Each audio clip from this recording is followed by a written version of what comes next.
So here is my bucket list from 2018. So hello, welcome back to our vlog. My first goal, lose weight and maintain gains. From 2018 up to the present, goal ko ma-maintain yung weight ko sa at least siguro 58 kilograms. Sa gains ko, gusto ko magka-abs nun. Reality, gusto ko mag-abs. Kaya nag-effort talaga ako nun mag-exercise, mag-jogging, mag-running, mag-walking. Hindi naman everyday, basta at least 3 to 5 times a week.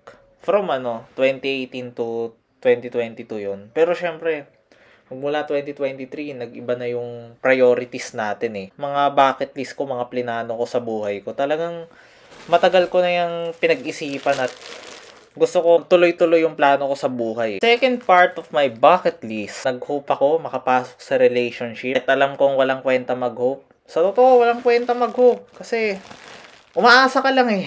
Aside sa hindi naman walang ginagawa, aside sa naghahanap ka lang ng possible na tao, talagang as in, nakatunganga ka lang. I mean, yung sarili ko, aminado kong nakakanganga lang.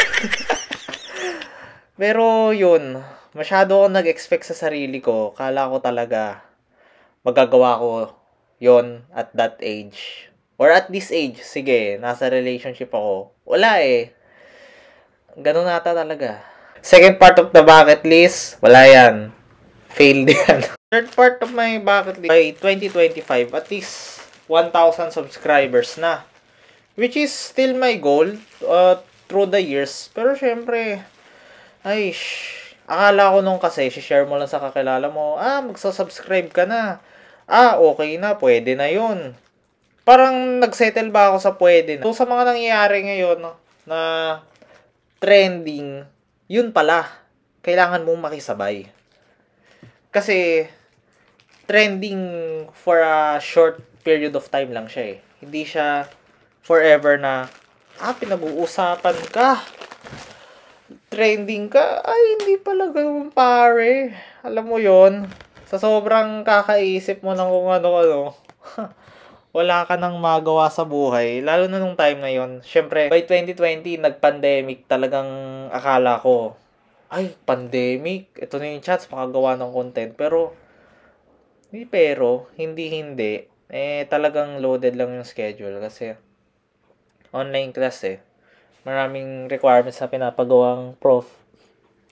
Lalo na nung time na to, nasa STEM ako senior high.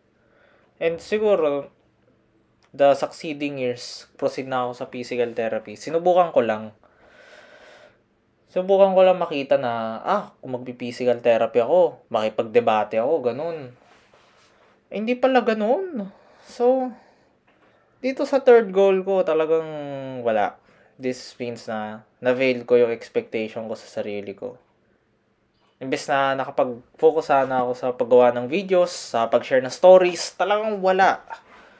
Aside sa wala, kulang ang oras. Another goal, by 2025, graduating na, tol. Graduating na. Nakaya mo yung 4 years. Pero reality check, wala. Kailang, lipat, nakashift pa. Akala ko lang talaga physical therapy. Dahil yun yung gusto ng society. Doon ka bagay. Hindi ibig sabihin na trending yung, example, physical therapy, nursing. Hindi ibig sabihin na trending yung medical practice para doon ka na. Kasi hindi naman nakikipaglokohan ng medical practice sa totoo lang. Hindi naman to basta kwento-kwento lang, pero kung i-relate natin sa panahon ngayon, time is running fast. And syempre, naniniwala pa din ako sa YOLO, you only live once. Lahat ng gusto mong gawin. Syempre, isang beses ka lang mabubuhay na, ngayon ko lang naman mabubuhay na 2000 yung year, na 2012 yung year, na 2025 yung year. Hindi ka naman magre-rewind sa buhay, tol eh. Hindi naman ganun. So, sa dami ng puntahan kong lugar, nalakad sigurong lugar, napaisip-isip ako, maganda maglakad. Oo. Nag-fail man ako dito sa goal na to, ilakad ko na lang, itakbo ko na lang, o ipasyal ko na lang sa luneta para walang problema. Well, hindi man nawala yung problema. Talagang, tol, ganun talaga masabi ang buhay. Talagang unpredictable. Mahirap kasi pag Sinasabi mo lang sa sarili mo na ginagawa ko to kasi gusto ko matuwa yung mga nakapaligid sa akin. Na gusto ko, ma-appreciate ako ng mga nakapaligid sa akin. May certain part of time na, ito lang yung oras na kaya ko mag-basketball na, ito lang yung kaya ko ng katawan mag-basketball. Tuloy-tuloy ko lang. After mag-workout ng upper bodies, yan, talagang lakad lang. Lakad, paikot-ikot, araw-araw. O, dito sa lugar ko, lakad lang. Malipas oras ko yun, lakad lang. Bahala na kung makamoy ako ng sigarilyo or anything, pero lakad lang.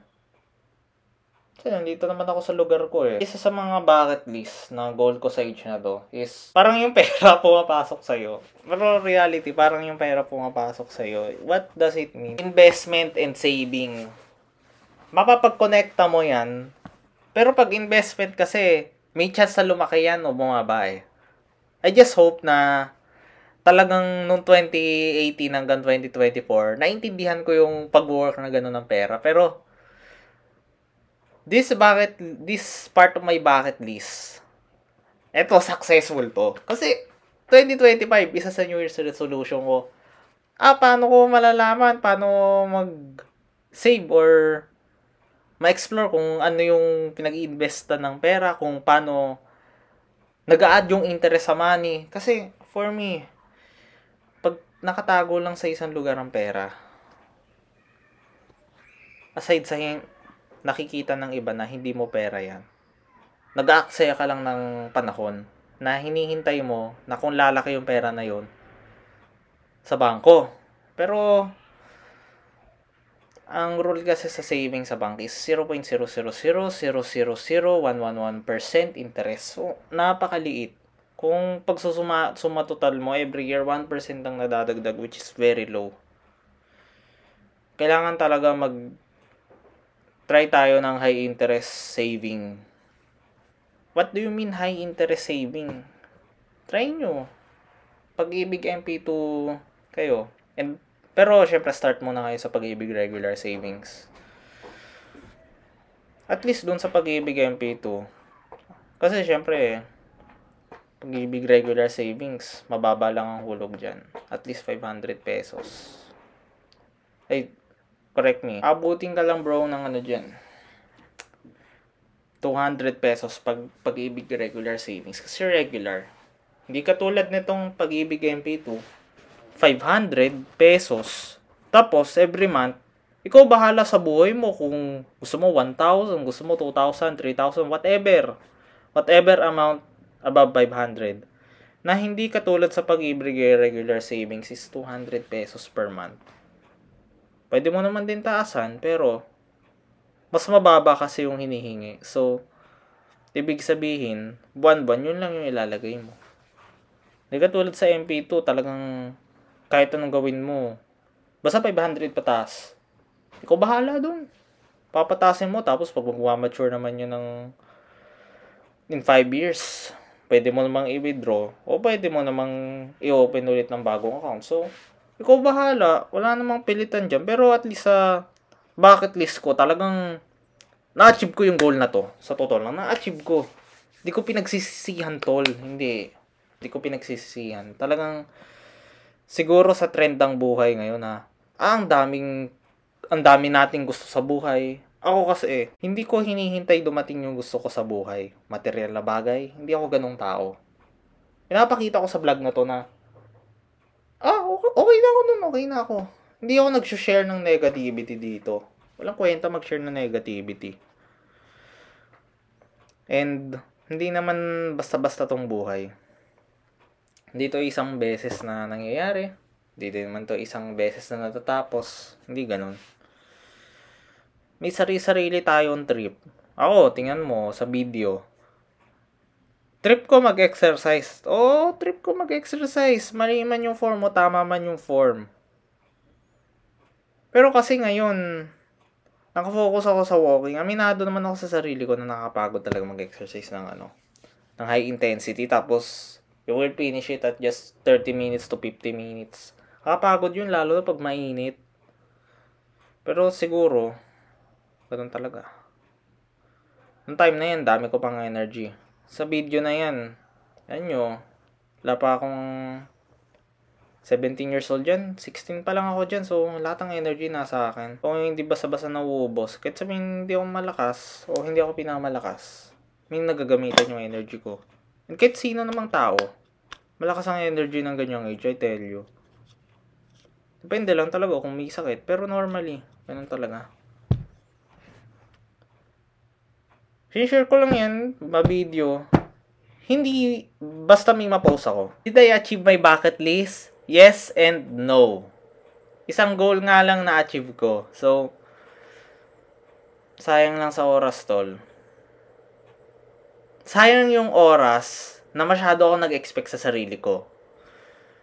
Sayang yung oras na akala ko kaya ko yung ginagawa nung mas magaling sa akin. Nung mas genius sa akin yun. Paiksin ko lang, mas genius. Kasi, genius sila kasi lagi silang achiever. Oo, ako hindi. Akala ko in the future, hindi man ako achiever, pasado. Pasado ako sa mahirap na course, like itong physical therapy. Akala ko pasado. Kasi, nakita ko yung ginagawa nila na, nagpo-perform sila ng mga task, paano gawin sa pasyente. Pero nung nandun na ako talaga, hindi pala ganon. Kailangan talaga perfect mo. Which is, hindi ko nakita sa sarili ko na perfect ko yon. And sabi ng iba, kaya ka nandito kasi ito yung gusto mong trabaho. Real talk, hindi. Hindi ko yung gusto. 2018 to 2024. Tingnan ko sa sarili ko na, mukhang okay na sa akin to. Oo, mukhang kaya kong gawin. Tapos, in the present, nung time na yun, 2024, hindi kaya ng mental capacity, sabihin natin hindi kaya ng mental capacity, na parang nag-aksaya ka lang ng oras na basa ka lang ng basa ng libro. Tapos, hindi ka naman pala pag-e-explainin yung nakalagay sa libro, which is, nakakatawa. Pero to answer the question, sige, nag-evolve ba yung paggawa ng bucket list ko? Siyempre, oo. Nag-evolve kasi hindi na ako masyadong nai-expect sa sarili ko na taasan ng sobra yung goals ko. Na kung pinansin ko lang yung weakness ko nung time na yon, na hindi ko kayang medical knowledge or scientific knowledge. Siguro una pa lang nag-back out na ako. Kasi syempre dala ng paligid. Ang dami nyo. Sabihin natin, ilang kami nun? 44 kami nun. So, nagbabakasakali ko ako yung magiging pang 20. Pang 20 man lang, sige. Reality check, pang 20. Okay, papalag ako. Papalag ako kasi first year, syempre mga minor lang yan. Tapos, anatomy, physiology, nung time na yun, wala. Naano ko nung senior high yun. So, aside sa hindi lang confidence sa sarili, talagang masyadong kampante na, natutunan ko na yan, pareho lang naman yung diniscuss ng prof eh. So, ganun. Hanggang sa ko sa buhay na, hindi porket paulit-ulit mong natututunan. Iba-iba yung measurement ng mga tao na, magaling ka kasi, ayun yung idea mo sa topic na yun eh. Kaya mo pala yun eh. Pero, gising na tayo sa katotohanan. Hindi yun ganun. Hindi na ako nakipaglokohan. Kasi, wala. Sayang sa time and it is about the bucket list. About the bucket list lang naman. Hindi ko kontrolado yung mangyayari sa buhay ko. Pero, nangyari na yung nangyari. So, anyways, yun lang talaga. So, thank you for watching. Just please share this video sa mga kakilala nyo. Hindi ko ginawa to para magkwento lang. Sabi ko na nag-set ako ng goals sa sarili ko, tol. Marami yan mga tol eh. Marami akong sinet na goals. Na talagang every year kasi. Kaya sabihin natin 2018. Kasi same lang halos yung goals ko na may na-achieve ako this year. Next year yun ulit yung goal ko pero mas gagalingan ko. So paulit-ulit lang yung nasa bucket list ko. Anyways, thank you. Bye-bye!